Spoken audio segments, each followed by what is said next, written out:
Good morning and welcome to Travels with Monkey Boy. Today we are continuing our journey to the Maldives.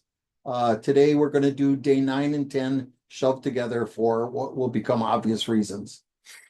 So day 9 we went out with Felix, the CIA guy, to try to find the whale sharks. We got out on this old-fashioned wooden boat called a donie. The roof is flat so you can lay up there and tan, but mostly we have our guide up there looking for whale sharks. Unlike whales, whale sharks don't surface, so the only way to spot them, outside of using sophisticated underwater fish spotting electronics, which I guess they don't believe in, is to look for their big shadows from above. As this is a tourist thing, there are a dozen boats that are out there with a lone shark spotter on the roof of their donies, combing the water where they usually see the sharks. I say expect to, as they offer a 90% chance of seeing whale sharks any day in Dighurah. And of course, we went on a day when none of the boats got to see a whale shark. 4 hours of roaming around, seeing the sea. The boring boat time did give us a chance to chat with our new CIA friend, and he told us if we like great snorkeling experiences, we should go to Niue, which is home to tens of thousands of venomous snakes. But the cool thing is that their mouths are too small to bite us. This seemed like an insane suggestion, which makes me like Felix even more. He also said we should definitely go to Madagascar and that lemur sightings were easy, which we, of course, did later on go visit my Madagascar videos. And the Solomon Islands were the best place to see super colorful corals. So while I didn't get to see whale sharks, I got to add some other places to my bucket list. At the end of the trip, we did get to go snorkeling in an area with massive life. I've gone snorkeling in many places, but this was sort of the Serengeti of fish.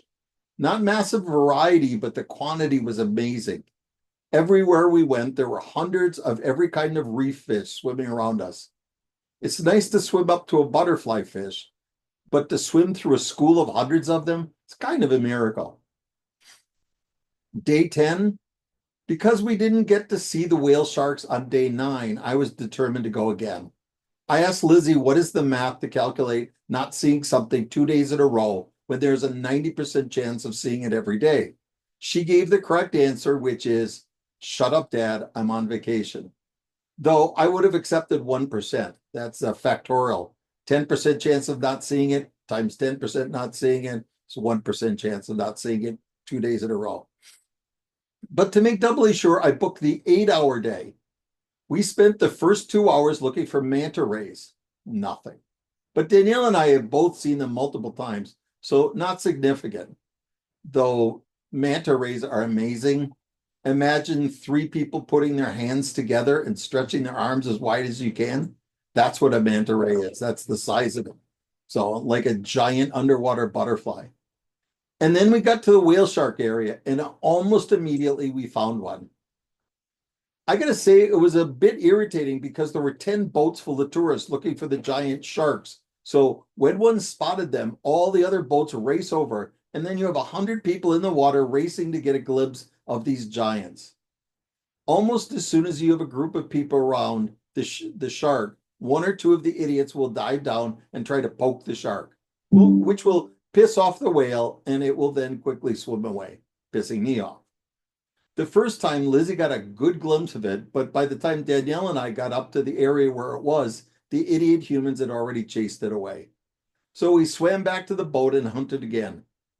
After half an hour, we found another, and this time we got a much longer view, with Lizzie and Danielle having great shots and me getting to see the tail just as people were swimming down to try to chase it away. I wasn't fully satisfied at this, but everyone else was, so we gave up hunting for them.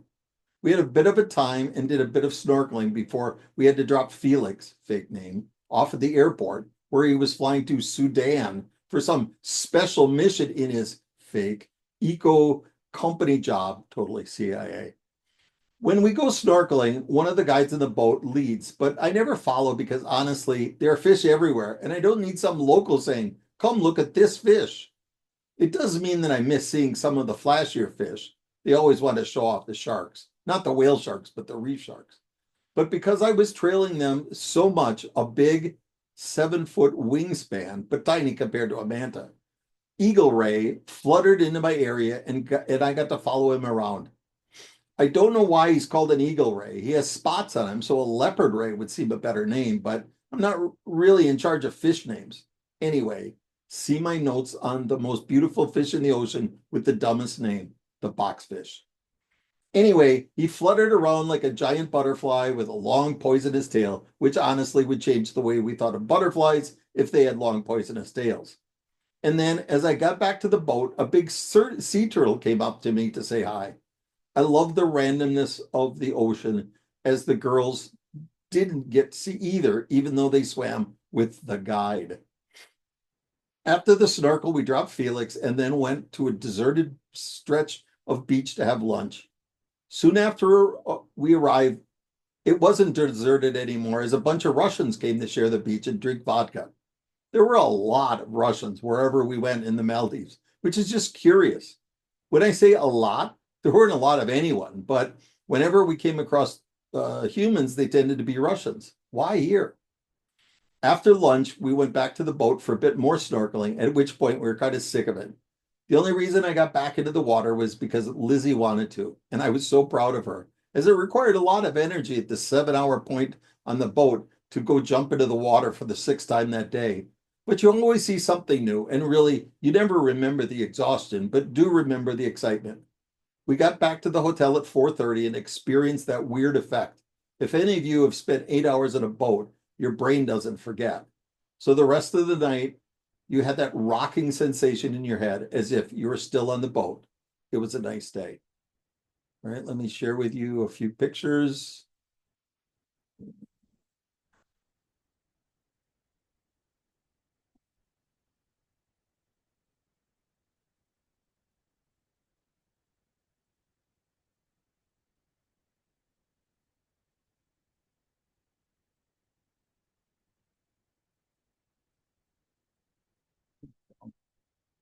Everywhere there were schools of fish.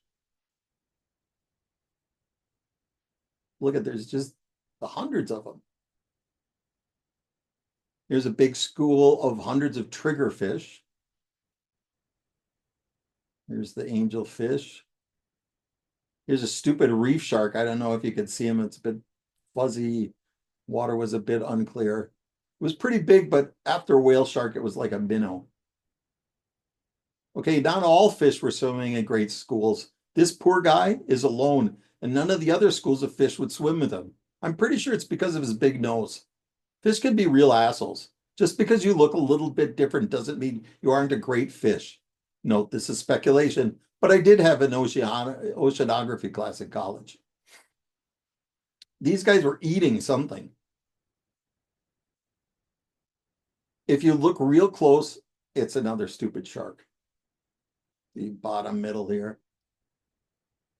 We accidentally got a good picture of a fish when this guy photobombed our regular picture of a distant gray bottom fish. Great schools of red-toothed triggerfish.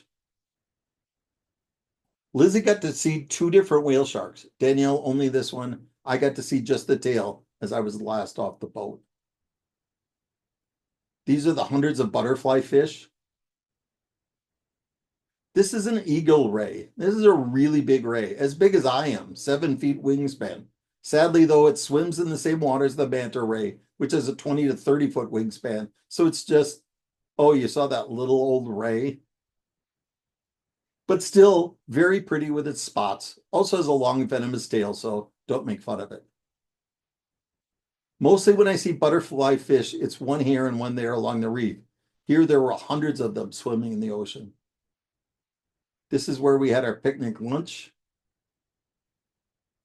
It's been 22 years since I met my mermaid.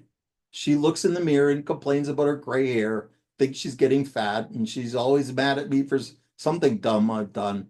But all I see is the perfection of her smile, and through my eyes, she never gets older. And this is the great miracle of my life. Okay, that's all I got for you guys today. Tune in tomorrow to finish up this tale.